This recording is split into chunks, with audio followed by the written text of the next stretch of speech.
Welcome to my class. In Microsoft Excel program, there are a number of financial functions given to us. Here a complete list of all financial functions is given to you. All functions listed here are discussed in separate video lectures. Let us start. इस particular video lecture के अंदर मैं financial management के अंदर दिए गए पे back period को टेकअप करूंगा और इस पे बैक पीरियड को हम दो तरह से सॉल्व करेंगे, with equal cash flows and unequal cash flows. बस स्टूडेंट एक बात को बहुत अच्छी तरह से नोट कीजिएगा, पे बैक पीरियड को कैलकुलेट करने के लिए माइक्रोसॉफ्ट के फाइनेंशियल फंक्शंस के अंदर हमें कोई भी फंक्शन नहीं दिया गया। इट मीन्स अगर पे बैक पीरियड को कैलकुलेट करना है तो हमें फाइनेंशियल मैनेजमेंट के अंदर दिए गए फॉर्मूलों को ही यूज करना पड़ेगा। आइएगा मूव करते हैं पे बैक पीरियड के एक सिंपल से क्वेश्चन की तरफ।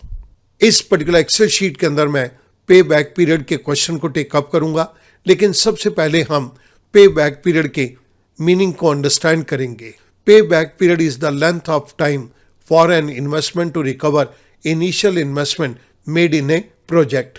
आपने किसी एक पर्टिकुलर प्रोजेक्ट के अंदर कुछ पैसा इन्वेस्ट किया है।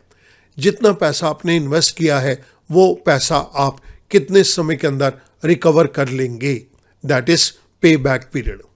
फाइनेंशियल मैनेजमेंट के अंदर इस प्रॉब्लम को दो तरह से सॉल्व किया गया है। First one, when equal cash inflows are generated every year, and the second one is when unequal cash inflows are generated every year.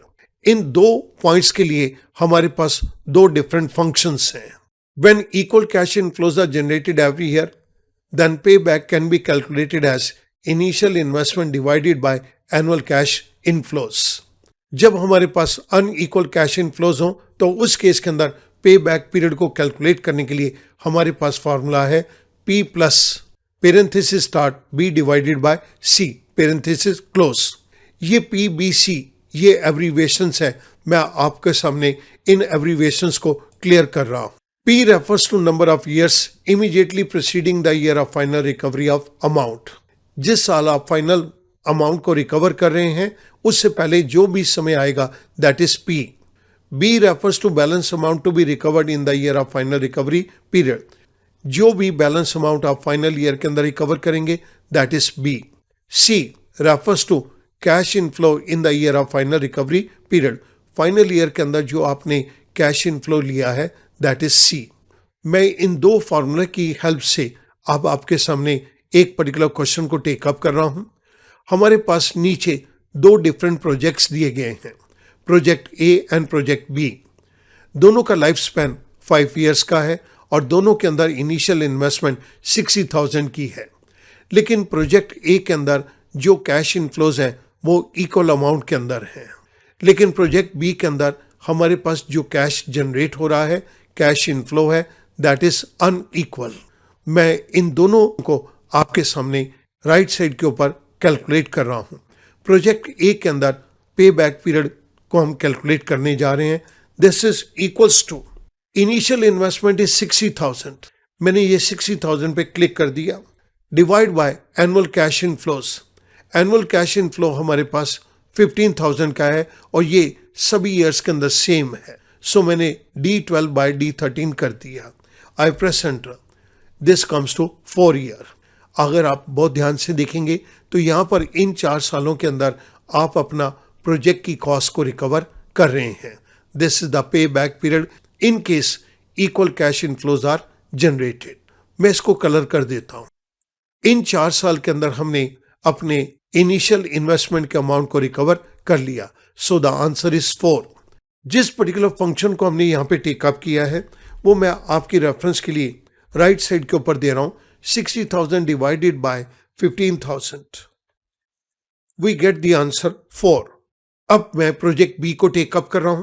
Project B के अंदर अनइक्वल कैश इनफ्लोज हैं तो मुझे क्यूमुलेटिव कैश इनफ्लोज के लिए एक और column को यहाँ पर जनरेट करना है। मैं यहाँ पर ये क्यूमुलेटिव कैश इनफ्लोज को टेकअप कर रहा हूं। इसको कैलकुलेट करने के लिए मैंने सम के फंक्शन को टेकअप किया, सम E13 कॉलन E13।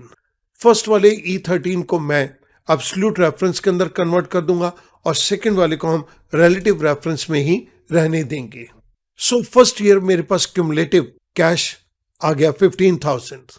मैंने इसको नीचे ड्रैग किया तो आप नोट कीजिएगा फोर्थ ईयर के अंदर जाके ये हमारे पास 59,000 बन जाता है।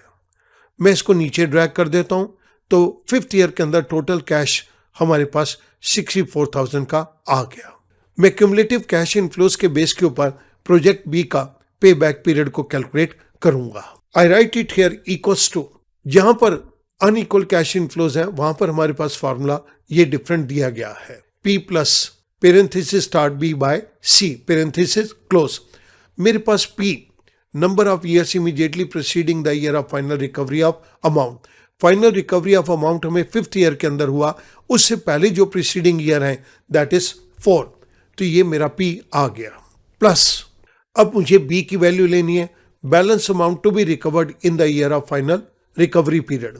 फाइनल रिकवरी पीरियड हमारा फिफ्थ ईयर के अंदर है और हमने फोर्थ ईयर तक 59,000 को रिकवर कर लिया।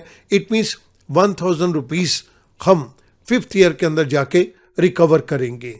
सो मैं यहां पर B की वैल्यू दे रहा हूं that is 1,000। This is divided by C। C is the cash inflow in the year of final recovery period. Cash inflow in the year of final recovery period is 5,000। सो मैं यहां पर 5,000 को लिख रहा हूं। आई प्रेस एंटर। जैसे मैंने enter press किया मेरे पास प्रोजेक्ट बी के अंदर पे बैक पीरियड 4.2 ईयर्स का आ गया। हमने जिस पर्टिकुलर वैल्यूज को टेकअप किया है वो मैं आपकी रेफरेंस के लिए यहां पर दे रहा हूं। इसको स्टूडेंट आप इस तरह से भी दे सकते हैं, equals to 4 plus 60,000 minus 59,000 divided by the value of C that is 5,000। I press enter. I got the value 4.2। अगर आप सेल रेफरेंसिंग को यूज करके करना चाहते हैं तो आप इस तरह से भी इसको कर सकते हैं। मैं उम्मीद करूंगा अब पे बैक पीरियड को कैलकुलेट करना आपके लिए बहुत आसान हो जाएगा।